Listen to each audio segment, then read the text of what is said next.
Beautiful conditions this morning or midday.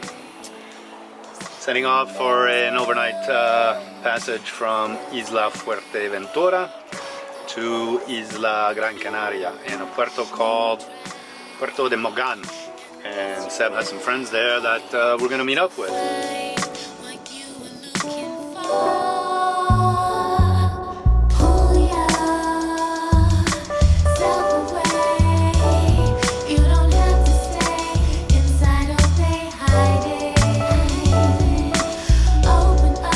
The wind was light and the sea calm.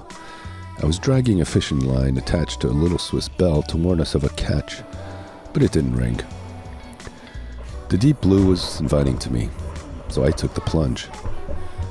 There is something scary about the big blue. Is there a hungry sea monster that can come and pull you down to the endless depth? Only if you let your mind go there. Or you just let yourself go into a cool embrace of Neptune's gift. Calm, cool, crystal clear bliss. Refreshing to me in my private parts, terrifying for Seb. The infinite depth scares him to the core. A big strong dude like him. Yet today he dove in head first to confront his fear. I'd wished I'd filmed him, but he was in and out like a yo-yo in a string. He'd done it, that's all that counts.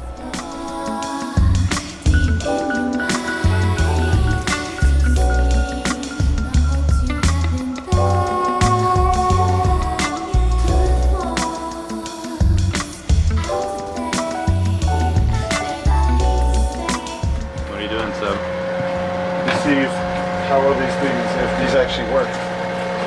What do you want to do? Send a message in a bottle. Seb's sending a message in a bottle.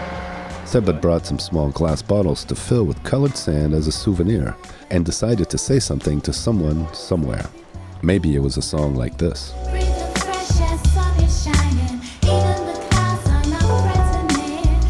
Well, here we are between Fuerteventura and Gran Canaria. And there is hardly any wind. It's amazing. Usually there's always wind in the Canaries, especially in between the islands. And today we're enjoying just a bit of calm and motoring because there's not much to do. I mean, there's literally 1 to 4 knots of wind. And we're gonna have a beautiful sunset. Got it. Get your green sunset here.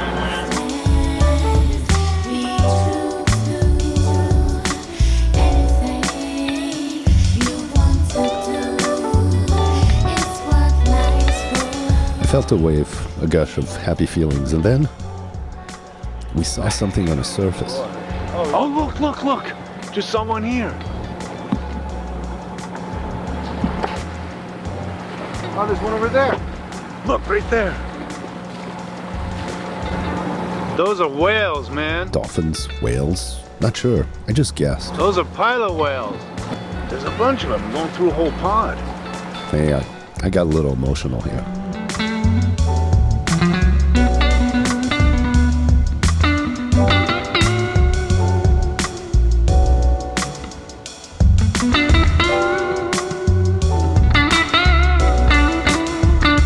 The wind was with us, so we hoisted sail and let Simone cool down.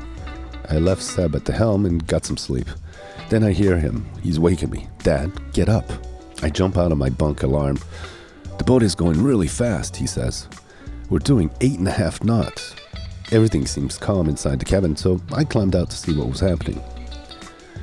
It was so far the best sailing I'd done. We were doing 8.5 knots, broad reach, full sails, not heeling and no waves. In the dark of night, under the soft glow of the moon. Absolutely beautiful.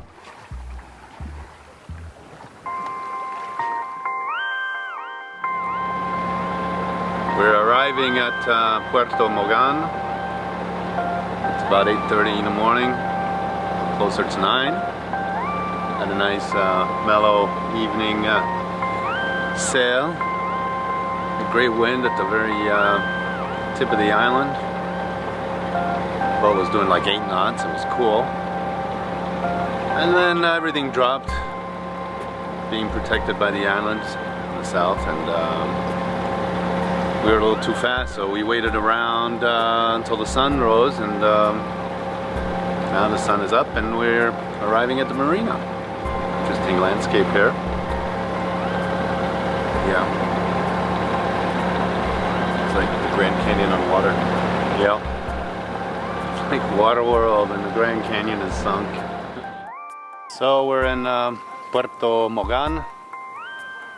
Tight squeeze in here, but we did it. They've got those slime lines that you have to grab here. No finger pontoon, so it's pretty tight. But no problem. Really not much room between the bows of the boat here. So I'm gonna give the boat a good washing because Galopin needs it. Seb's taking a sailor's shower. Don't need to go in the showers with hot water. Real sailors.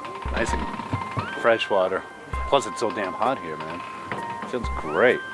Here's my neighbor. He's pretty cool. So this is Puerto Mogán. A little bit more sophisticated, touristy, stylish than yesterday's rat-infested little port, but it was free. Now we're just going off to get a Wi-Fi code. Wi-Fi sucked in this marina, and we had to go into town to do laundry. So when Seb was down for a nap, I went looking around. I found a laundromat and then wandered up these tiny streets to see where they'd lead.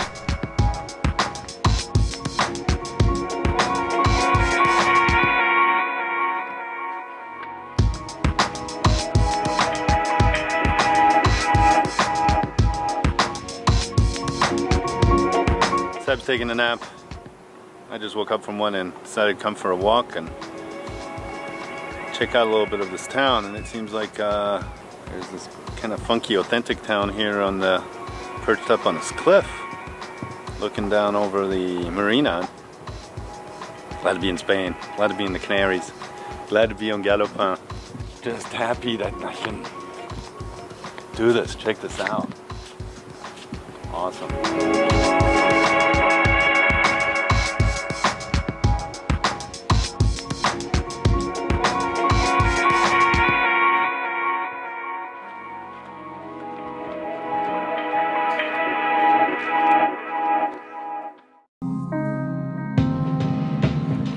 That's the view from Galopin today,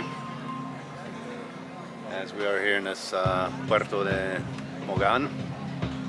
Throngs of tourists.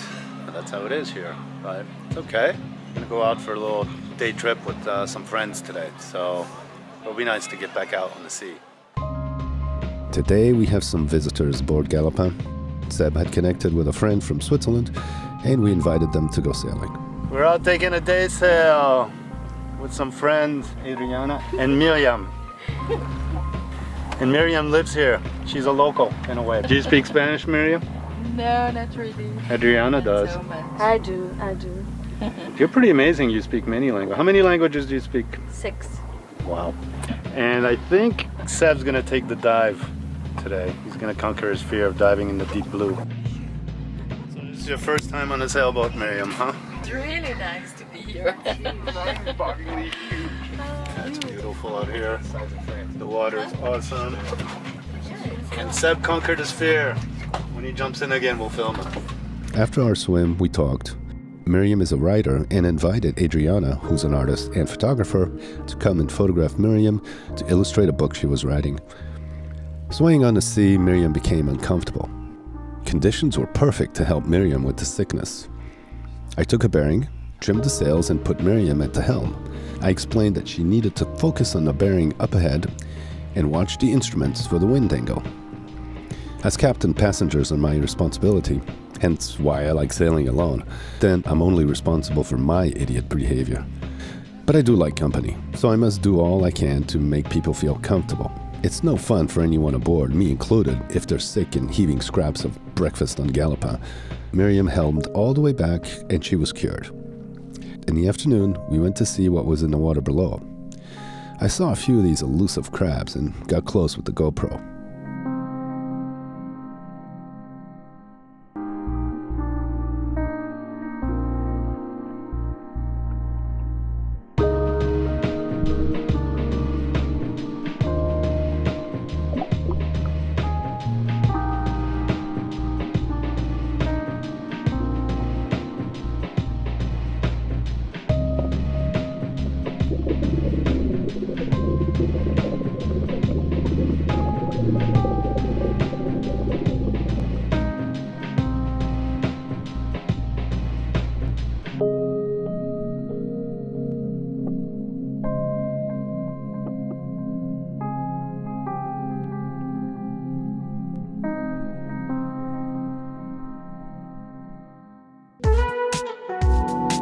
Well, good morning from Puerto Mogán. We had a little surprise this morning. What nice surprise did we have, Seb? As I walked to the deck feeling emotional, I noticed a giant shit on the chair. We noticed a few cats going on and off boats. They keep rats away, but would shit on your boat. That day, we were invited by Miriam and her partner Christoph to go to the beach. You look so sweet, all of you. Christoph and Miriam are taking us to some sand dune beach. Christoph is nice enough to take us to these dunes and a special beach. How long have you been here in the Canaries, in Gran Canaria? 11 years now. 11 years. From Bern? From Puerto, yes, I'm from Puerto. He's a fellow Swiss like me. Yes. The beach is the longest beach I've seen so far in the Canaries. Christoph explained there were 3 zones to this beach. A family zone, a nude zone, and a gay zone. I asked him which zone we would be occupying, and without being too surprised, he told me we would be in the nude zone. I have no problem with that, as did the others. Seb kept his pants on, and I kept my camera discreet. My only issue was getting a sunburn in places I don't always expose. I went for a walk with Adriana.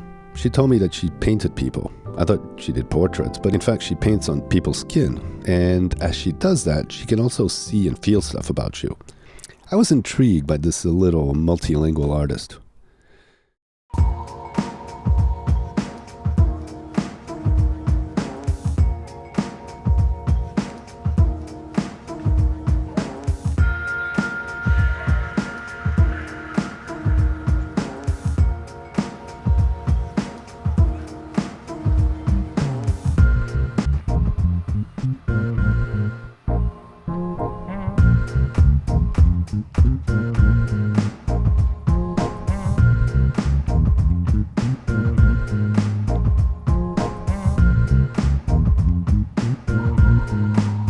In the evening, we were invited for dinner. Miriam and Christoph had a place above the marina. It was familiar to me. This is quite the view with Christoph. Sure, absolutely. Yes, amazing. Thank you, Christoph. Thank you, Miriam. Look at this, it's beautiful. Oh, somebody's going on the boat. Also, it's hot. Wow. Tagine. That's what's inside this, a cone, a tagine. Puerto Mogán was cool, but me and Seb decided it was time to go. I'll have to get body painted some other time. Now it was time to sail.